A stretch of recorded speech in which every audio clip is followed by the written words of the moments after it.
Hey there, history buffs. Welcome to another episode of Touring History, where we ramble through the dusty corridors of time like we're on some kind of weird vacation. I'm Lane. And I'm your weirder vacation host, Dave. Today is May 7th, 2025, and boy, oh boy, do we have some history to tour through today. You know what's great about history, Dave? So It's what's already that, Lane? it's already Ask a happened. question, Lane. Let me answer it. Oh, you know what's great about history, Dave? What, Lane? It's already happened, so we don't have to worry about spoiler alerts. Oh, that's so true. And it's deep, Lane. Real deep. And speaking of deep, did you know that on this day in 1915, a German U-boat went real deep into the Atlantic and sank the RMS Lusitania? Yeah, that was a tragedy. 1,198 people lost their lives. And you know what the Germans said afterward? They Oops. said, "Hey, we warned you not to go there." Like that somehow makes it better. Yeah, we told you so. It's like when I tell my kid not to eat the whole box of cookies, and then he does it anyway and gets sick. Except, with way more death and international outrage. Exactly. Not at all the same thing. No, not at all. But on a more positive note, May 7th is also the birthday of some pretty notable folks. Well, in 1840, Pyotr Ilyich Tchaikovsky was born. That was a mouthful. You know the guy who Yeah. wrote that Well done. ballet about the wooden toy that comes to life and fights a rat king? Scary stuff. I want to be a real boy. Oh, no, that's the wrong one. The Oh, I think Nutcracker. it's the Nutcracker. A Christmas classic. Also born on this day, Johann Brahms in 1833 and Gary Cooper in 1901. Gary Cooper. Now, there was a man who could stare down a bad guy at high noon. Got that. I heard Coop was so tough that when he was filming High Noon, the clock was actually afraid to strike 12. That doesn't make any sense, Dave. I know, but it sounded damn good, right? May 7th also marks a day in 1945 when Germany signed an unconditional surrender, ending World War II in Europe.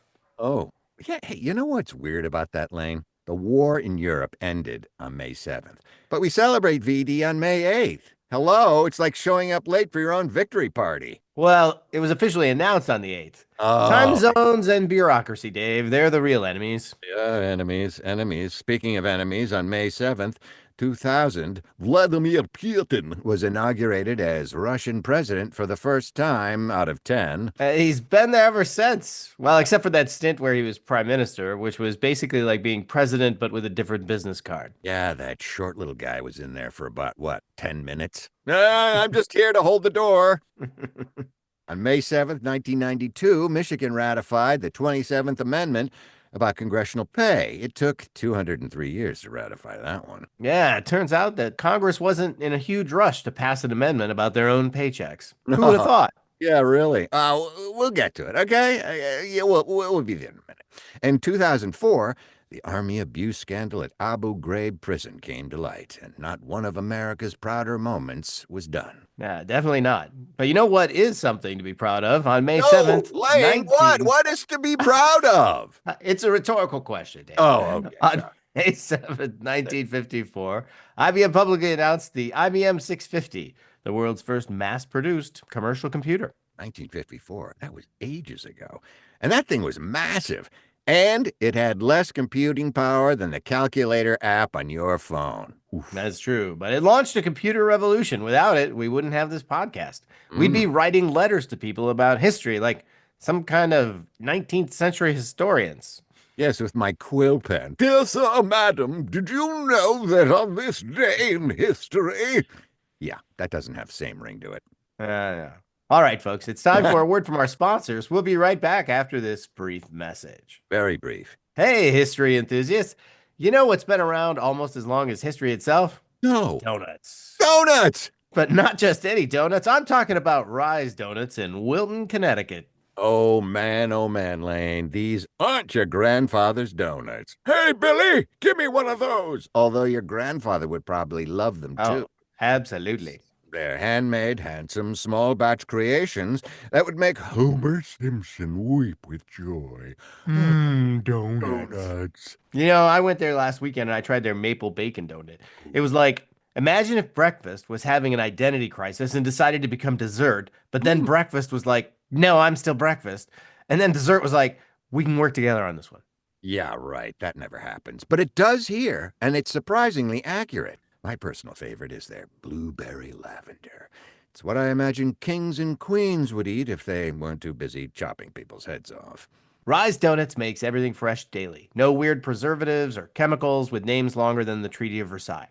Yeah, just throw that in. They'll never notice. Not at Rise, and they're always coming up with new flavors. Well, Lane, it's like as if Thomas Edison made donuts instead of light bulbs. Actually, that would have been delicious. A real missed opportunity there, Tom.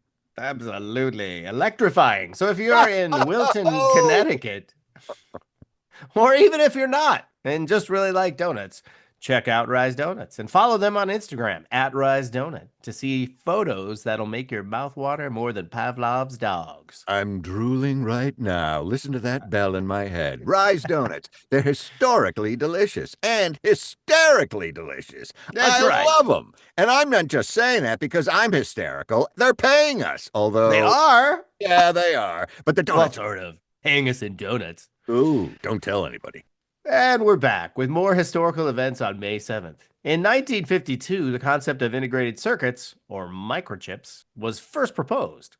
You know, without microchips, our phones would be the size of refrigerators. And refrigerators would be the size of, I don't know, something really big. Houses, Dave? Yes, exactly, houses. Refrigerators would be the size of houses or apartment complexes. It'd be terrible. You'd open the door to get a carton of milk and you'd have to walk a mile to get it. We'd all be thinner, wouldn't we? Who needs Ozempic when you were walking a quarter mile for a cup of milk? I'll be back in a minute, honey. I'm just getting some milk. On May 7th, 1847, the American Medical Association was founded. Before that, I guess doctors just winged it. Yeah, this is going to hurt, but I don't care. Maybe have a try leech. some leeches next time. Medicine's come a long way, Lane. In 1998, Mercedes-Benz merged with Chrysler to form Daimler Chrysler. It was like when a fancy European restaurant merges with a diner. Yeah. Sounds good in theory, but cultures just don't mix. No, we're going to Detroit. No, you're not. They divorced in 2007. Turns out luxury German engineering and built American tough weren't as compatible as they thought. May 7th, 1946, Sony was founded. They started out making rice cookers, if you can believe it. Oh, I do. They made great rice cookers.